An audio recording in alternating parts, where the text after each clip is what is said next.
Hi, it's Michael Sinoff with Michael Sinoff's HardToFindSeminars.com.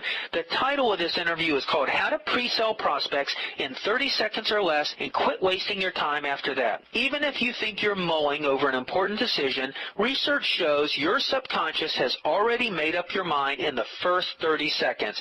That's why appealing to that part of your prospect's brain is absolutely critical when it comes to making a sale. And in this quick interview with Big Al, you're going to hear exactly how to do that. Listen to the following two marketing examples and you'll see how powerful this technique can be. You should take antioxidants because they're essential for fighting cancer and staying healthy. Or, there are two kinds of people in this world, those who take antioxidants now and those who take chemotherapy later. Although both messages say basically the same thing, the first one appeals to your logical conscious brain, while the other speaks to your subconscious. Learn the skills of appealing to that master, decision-making part of the brain, and you'll never have to worry about prospecting again. You'll also learn tips for breaking through the clutter and speaking directly to the subconscious mind. You'll learn examples of what your first words to prospects should be. You'll learn simple, sometimes even illogical, ways to build rapport and establish connections right off the bat. You'll hear about exploding the myth that you'll be able to talk prospects into becoming customers after the first 30 seconds. Because the subconscious mind makes instant and immediate decisions, you'll only have a few seconds to make a good impression. So, obviously, those seconds need to count. And in this audio interview, you'll hear how to start making them work. I hope you enjoyed this interview. Now, let's get going. Hi, this is Raven Blair Davis, and I've teamed up with Michael Sinoff's HardToFindSeminars.com. Listen, Al, before we get started with our questions tonight, for those of you who may not be familiar with you, would you share a bit of who you are and how you got started? Well, I'm just a nerdy engineer. Back in 1972, I got started in network marketing. I was introduced to being an entrepreneur. And I've been an entrepreneur now for about 36 years with lots of businesses and network marketing. I got a question for you. Is prospecting something every business owner needs to focus on, and if so, why? Well, if you don't have any prospects, you don't have any customers. People say, well, I want to be in a business where I don't have to be a salesman. Well, I don't know any business like that. If you're a doctor, you got to convince people to come to your doctor's office. If you're a printer, you got to get people to come into your shop. If you're a network marketer, somebody's going to have to buy your product or service. We're all salespeople. Bottom line is this. Most of us don't like being a salesperson, so it's easier when we have lots of prospects. We have lots of prospects. We can kind of pick and choose. Just take the volunteers. Find the people that this is just a perfect fit for. Just let them know about it and let them join, let them buy. So prospecting, the biggest cause of stress in small business people is they just don't have enough prospects to talk to that are qualified, leaning forward, drooling, looking for reasons to buy or join. That's what we have to do, prospecting. You're really finding the ones that's a perfect fit for your product or service and not just going out there spinning your wheels, so to speak, and just going out there getting everyone, right? Yeah, definitely. Not everyone's a prospect. Let's talk about prospects and their mindset a little bit. How important is understanding the mindset of the prospect, and what insights can you offer to assist us in that area? Well, for the listeners on the call here today, I'm going to ask them to maybe just suspend their belief just for a second. And just imagine everything we were told about prospecting was wrong. And I'm not saying this is true or not. I say if you just suspend it just for a little bit and just take this viewpoint, that trying to find out what's inside the mind of the prospect is so 1970s, where the salesman went out and said, well, let me ask you a bunch of questions, and depending on what you tell me, I'll use that to attack you to try to close you on something. And that's so 70s hardcore salesperson. And it doesn't really work nowadays. People are a little bit more sophisticated than they were 40 years ago. So consider this. What if we bypass that entire question answering, being psychic to get inside their mind and learn how to trick them to do things? What if we bypassed all that and go up to the very next level where it really happens? And here's what I mean by the next level. There's some research about how people make decisions. So let's just suppose we're a business person. And as a business person, we want people to make a decision to use our product, service, join our opportunity, whatever it is. I would think that if we're going to be professional about this, we would like to know how and why they make a decision, where it happens inside the brain. And according to the latest research that I've read, it seems that about 100% of all decisions are made by the subconscious mind. You see, we have a conscious mind. That's the little P we think with, about the size of a pea. And we go around, observe things, talk to folks, blah, blah, blah, blah, blah. And then we have the subconscious mind. It's the size of a huge building. And this is the one that takes care of all our automatic body functions, kind of holds our memories, holds our programming that we've accumulated over time, holds our beliefs, and this is what makes decisions. So we have some automatic programming in there that, based upon the information that comes into the brain, the decision is automatic. And the mistake we make as an entrepreneur, as a salesman, is we give presentations to the conscious mind, and we're saying you should join our business because we pay 2% more than the competition. Or you should use our product because it has a secret lipid formula. Or you should use our printing because we have special 60-pound enamel paper, blah, blah, blah, blah. That's all to the conscious mind. And the conscious mind is a P. It's a 3-year-old that can't make a decision. It can't write a check. We need to be talking to the huge building, the parent, that can write the check. So getting inside the mindset of a prospect, maybe we could bypass that, go up to the next level where it really happens, where the subconscious mind makes those instant decisions, and then it notifies the conscious mind. I think the research says it's a minimum of 6 or 7 seconds later before the conscious mind is even notified that a decision's been made. So we need to learn to talk to the subconscious mind and communicate with that, because that's where the decisions are made. So it's just a different mindset. It might be a bit of a stretch for people listening today, but it's something to think about. For the people here on the call, is it okay if I just give them a couple examples so this would be a little bit more tangible for them? Because it's the things that we don't know, it's the things that we don't believe. These are the things that have the best chance of giving us the new results we want. And I'm sure people want to make massive leaps in their business instead of trotting along with the drivel of saying fact, benefit, blah, blah, blah. So here's the example of the subconscious mind.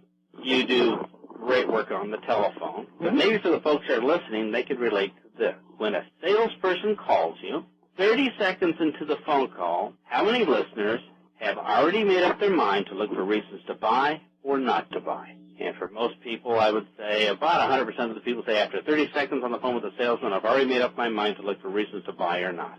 And that's before the salesman has even started the presentation.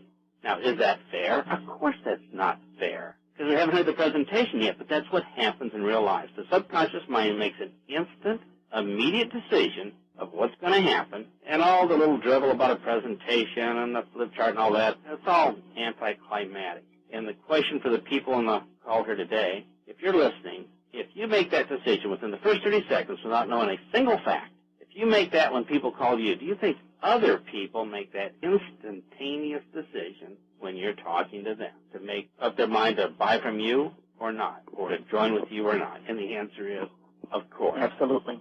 Here's a second example to show you that all decisions are made by the subconscious mind. It has nothing to do with this conscious mind presentation, the drivel we do with the flip chart and stuff like that. I want everybody listening to the show here today to just consider for a moment that I've just graduated from the Houston Chiropractic School of Medicine. And I've learned a brand new move of how to twist your head and who wants to be first. And I bet everybody here has made the instant decision they don't want to be first. And our subconscious mind made that instantaneous decision, I don't want to be first, I'm not doing this, and you haven't heard a single thing about my presentation. You made that decision without a single fact. That I've tried this on small animals first, and I've researched it and read books, and I graduated #1 in my class, and I have a color brochure.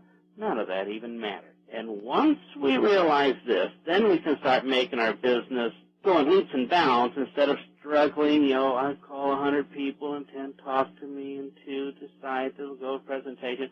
No, we have to bypass all that because we're never going to get where we want to go if we use those kind of methods. That's what I mean by the subconscious mind. Now, I know you talked about the 30 seconds and how important is that. So is that why you feel it's vital to make sure that we watch the first words out of our mouth when speaking to a prospect, and we make sure those first words are the right words, which we're going to get into briefly? But is that part of the reason because we only have those 30 seconds? Yeah, we only have just a few seconds to get the job done, so we have to be right on the first time. Absolutely. What should those first words out of our mouth be when speaking to a prospect? Well, we need to talk to the subconscious mind. So we have to get through the clutter of the conscious mind and all the filters and stuff. So let me give an example of some things that you could say, and I want people to think, okay, did that get through my mind or not? So let's try this. Let's say that, since you talk to a lot of women's shows and stuff, if I was talking to a woman and I was going to sell some skincare product, I could probably say, well, I have this fantastic skincare product. It's endorsed by an actress that we gave a lot of money to say that we're good. And we have, oh, gee whiz, we have this terrific lipid in it that goes 16 layers deep, and I got a research here and a testimonial here. And if I say that to 100 ladies, what's the odds of me getting very many presentations? You probably would get a few, but not a whole lot. And it's going to be pretty tough, and I'd be slugging it out, making all these efforts to try to get a lot of prospects and so on. So, what if I were to say this to 100 ladies? You know, winter's hard on women's skin, and most women want to prevent wrinkles, but some women have figured out a way of keeping wrinkles away an extra 20 years. 80 out of 100 ladies are going to say, tell me more. The other 20 will say, here's a check, fill in the blanks. So the first person selling the skincare is saying, nobody's interested in skincare. It's too expensive. When I talk about the lipidermal layer 7, nobody seems impressed. And the second person who says, you know, winter's hard on women's skin, and most women want to prevent wrinkles, but some women have figured out a way of keeping wrinkles away an extra 20 years. They're going to be saying everybody's a prospect. Everybody wants to know the story about this fantastic skincare. This is the greatest opportunity, the greatest thing to sell in the history of mankind. And this strikes an emotional switch of the subconscious mind, and there's formulas and ways of doing it. Like, let's say if I sold some sort of vitamin, antioxidant, tablet, juice, pill, whatever, I could say, I got this fantastic Auric rated 3,449. It's better than green peas and green tea combined to build your antioxidant immune system, blah, blah, blah, blah, blah. But I could break through the clutter, talk directly to the subconscious mind by simply saying, you know, there's two types of people in the world. Those that take antioxidants now and those that take chemotherapy later. People go, ah, what do you mean? Well, and you can do this with any type of business, any type of product or service. The important thing is to realize we have to stay away from talking to the P. Hi, this is Raven Blair Davis interviewing for Michael Senoff's HardToFindSeminars.com. How important is it in asking questions? And can you share maybe 3 or 4 you feel are most effective? Let's go back to the original premise here. I'll go against the grain a little bit just to show people there's an alternative. When we start asking questions, people are going to make an instant and immediate decision with their subconscious mind based upon if we are in rapport with them or not. If they find similarities, we have similar beliefs, if they think that we see the world the same way they do.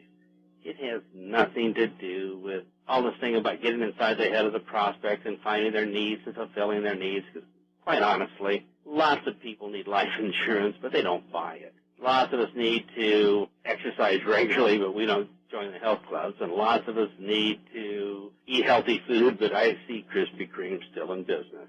Even though you got inside our mind and says this is what they need to do, it's not going to happen. So we have to say, instead of maybe asking questions, just think about the rapport-building skills here. Hi, it's Michael Senoff with HardToFindSeminars.com. Thanks for watching this video. You know, many of my interviews last 30 minutes, 40 minutes, an hour, sometimes even up to 2.5 hours long. They're actual mini-seminars, and you've just listened to a short sample of just one of over 117 hours of exciting, hard-hitting, mind-blowing interviews on how to make money in direct mail, advertising, copywriting. I assure you, there is not a resource anywhere on the internet or on the planet that comes close to the free information I provide at HardToFindSeminars.com. So go right now to HardToFindSeminars.com and you'll have free access to 117 hours of audio interviews with typed word-for-word downloadable transcripts and downloadable MP3 files.